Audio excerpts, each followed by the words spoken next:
In 1123 ADA, Chinese diplomat named Xu Jing arrived in the Korean kingdom of Goryeo and wrote something strange in his official report. He described monks in the northern mountains who took ordinary ginseng roots, packed them into clay pots with rice and herbs, buried those pots in the ground and left them there for 9 months. When they dug them up, the roots had turned completely black. The monks claimed this black ginseng was 10 times stronger than the fresh root. Xu Jing thought it was superstition. He was wrong by about 900 years. In 2007, a team of researchers at Seoul National University ran the exact same process in a laboratory, tested the final product against regular ginseng, and found something that should have made global headlines. The fermented black ginseng contained 15 times more of the active compound that actually does anything in the human body. 15 times. The ginseng you buy at the supplement store, the expensive capsules, the energy drinks, the teas, almost none of it contains any meaningful amount of that compound at all. What you have been paying for is essentially a placebo. But the Korean monks knew 1,000 years ago, and I'm about to show you the exact method they used, simplified for your kitchen, because once you understand what fermentation actually does to ginseng, you will never buy another bottle of the stuff again. Let me explain what's actually happening inside that clay pot, because this is where it gets wild. When you eat raw ginseng or swallow a capsule of ground ginseng powder, your body is trying to absorb molecules called ginsenosides. These are the compounds everyone talks about, the ones on the label, the ones the marketing is built around. The problem is that ginsenosides in their raw form are enormous molecules. They are too big and your gut cannot absorb them properly. Studies have measured the bioavailability of raw ginsenosides at somewhere between 0.1% and 4%. That means if you take 1,000 milligrams of ginseng, your bloodstream might see about 4 milligrams of active compound on a good day. The rest passes straight through you. This is not a controversial finding. Every pharmacology textbook on ginseng mentions it. The industry just does not put it on the label. But here is what the monks figured out through nothing but observation and patience. When ginseng sits in a warm, dark, anaerobic environment with the right microbes for weeks at a time, those giant ginsenoside molecules start breaking apart. The sugar chains attached to them get chewed off by bacterial enzymes. What is left behind is a much smaller, much more absorbable molecule called compound K. Compound K is the actual thing doing the work. Researchers now believe it is responsible for nearly every benefit ginseng has ever been credited with, including anti-inflammatory effects, blood sugar regulation, cognitive support, and immune modulation. Your body absorbs compound K at around 35% bioavailability compared to under 4% for raw ginsenosides. Do the math on that. You're looking at roughly a 10-fold to 15-fold increase in what actually reaches your bloodstream, which means 1 gram of properly fermented ginseng is doing more work than 15 grams of the raw stuff. And that is before we even talk about the specific compounds that only exist after fermentation, compounds that do not appear in raw ginseng at all. Now you might be thinking, if this is so well documented, why isn't every ginseng product on the market fermented? And this is where the story gets uncomfortable. Because the answer is money, but not in the way you would expect. Fermenting ginseng properly takes time. The traditional Korean method takes 9 months. The modern laboratory shortcut takes between 2 and 4 weeks. Either way, that is 2 to 4 weeks of inventory sitting in climate-controlled rooms, tying up capital, before you can sell a single gram. Compare that to raw ginseng, which you harvest, wash, dry, grind and encapsulate in about 72 hours. The margins on raw ginseng are enormous. The margins on properly fermented ginseng are thin, and when the global ginseng market is worth over $8 billion a year, nobody in a boardroom is choosing the slow method. There is a second reason too. Fermented ginseng is almost impossible to standardize. The final compound K content depends on the microbes, the temperature, the starting material, and the exact length of the ferment. Regulatory bodies in the West require supplements to list a fixed potency on the label. Raw ginseng extract can be standardized to exactly 5% ginsenosides, printed on a label and sold for years. Fermented ginseng varies batch to batch, which makes it a legal nightmare for American and European supplement companies, so they just do not sell it. Instead, they sell you the raw version, the version that barely absorbs, and they let you assume you're getting what the Korean tradition promised. South Korea knows. Korean hospitals have been prescribing fermented black ginseng for over a decade. The Korean government classifies it as a functional food. There are over 200 peer-reviewed studies on it, most of them published in Korean or Chinese journals that Western supplement buyers never read. The information is hiding in plain sight. Let me walk you through what the monks were actually doing in those clay pots, because the original process is beautiful and almost lost. They would harvest 6-year-old ginseng roots in the autumn. 6 years is the minimum age when the ginsenoside content peaks. They would wash the roots, leave them whole, and pack them tightly into an ongi, a traditional Korean fermentation vessel made from unglazed clay. The clay is porous, and that lets a tiny amount of oxygen through while keeping most of it out. This is the exact environment lactic acid bacteria and beneficial yeasts need to thrive.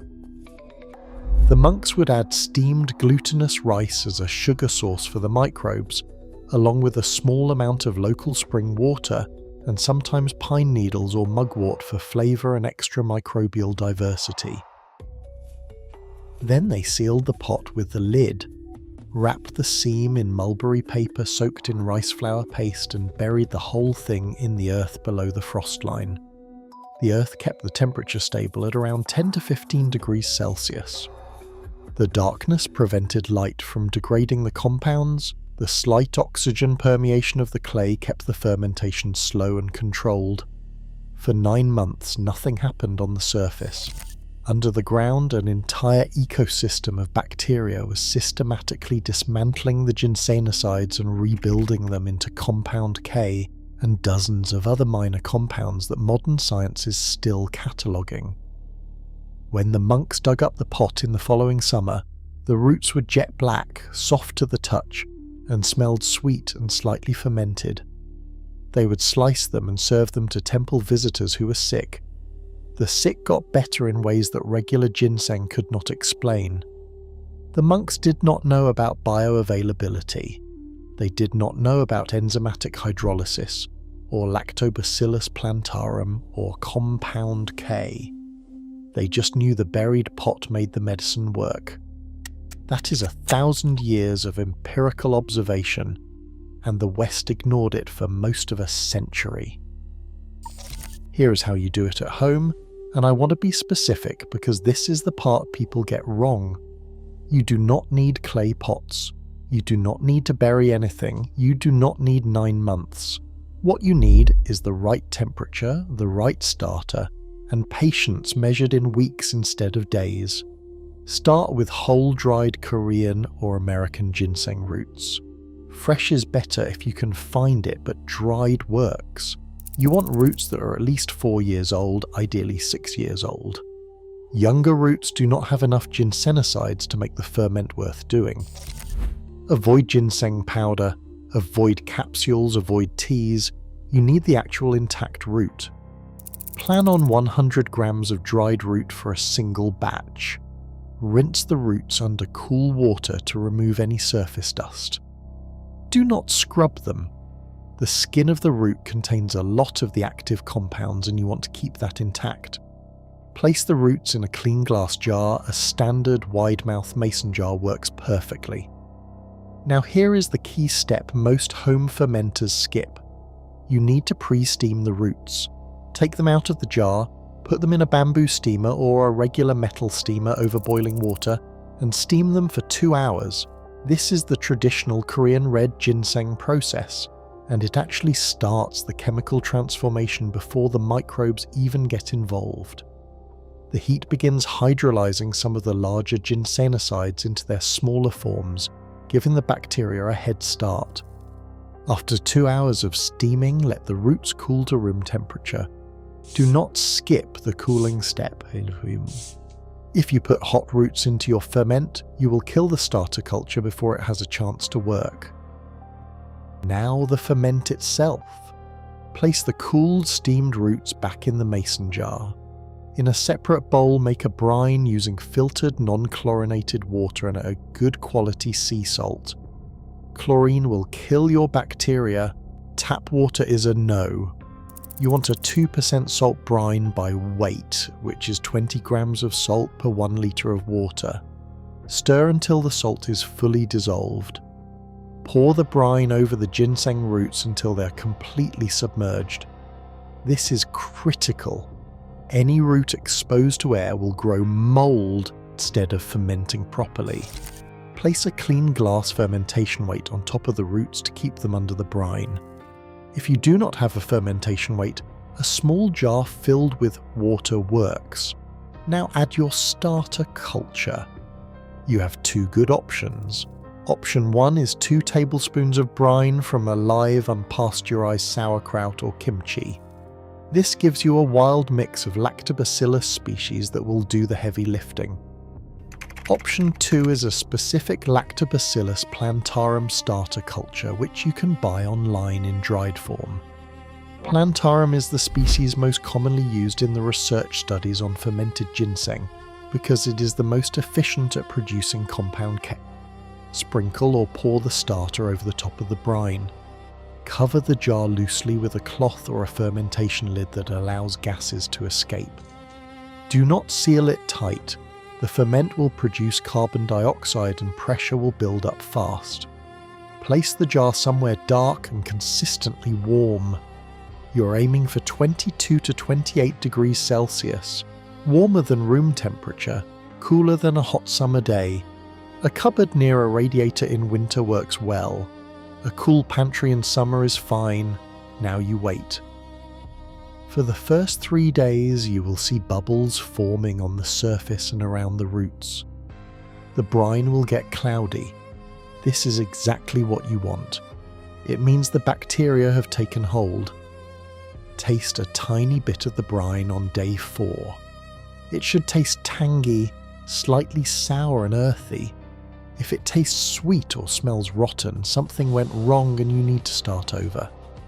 If it tastes sour in a pleasant vinegar-like way, you are on track. Keep fermenting. At the 2-week mark, the real transformation begins. The roots will start to darken. Not black like the traditional 9-month process, but a deep brownish colour. This is the visual sign that the ginsenosides are being converted. Let it go another week. 3 weeks total is the minimum for a noticeable increase in compound K. 4 to 6 weeks is where the serious conversion happens. At 6 weeks, your ferment is ready. Drain the roots, rinse them briefly with filtered water and pat them dry. You can slice them thin and eat them directly, chew them like a candy. 1 or 2 slices a day is plenty. You can dehydrate them at low temperature, below 40 degrees Celsius, to preserve the heat-sensitive compounds, and grind them into a powder. Half a teaspoon of the powder in hot water, not boiling, makes a tea that does more than any commercial ginseng supplement you can buy. Store the finished roots in a sealed jar in the refrigerator for up to 6 months.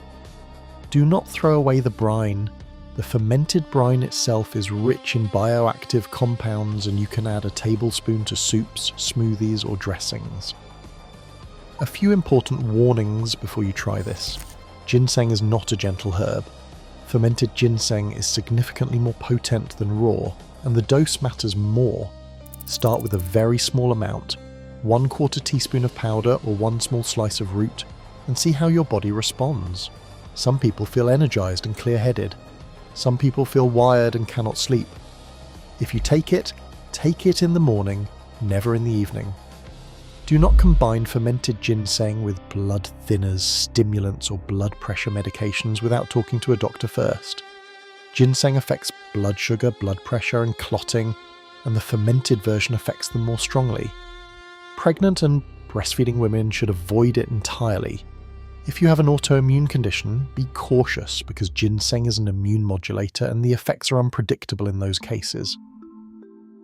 The traditional Korean dose of black ginseng is between 1 and 3 grams of the finished root per day, taken on an empty stomach, ideally in the morning. That's about half to 1 teaspoon of the powder. More is not better. The whole point of fermentation is that you need less to get more. A 1-month supply from a single batch costs you about $10 in raw ginseng and a few weeks of patience. The equivalent bottle of compound K capsules at a premium supplement retailer runs between $80 and $120, and most of them are made from synthetic or poorly fermented material. The monks made it work with a clay pot in 9 months. You can make it work with a mason jar in 6 weeks. And every sip of that tea is doing 15 times the work of anything you will find on a shelf. 6 years to grow the root, 6 weeks to ferment it, and 1,000 years of Korean monks quietly getting it right while the rest of the world paid $100 a bottle for a molecule their bodies were never going to absorb.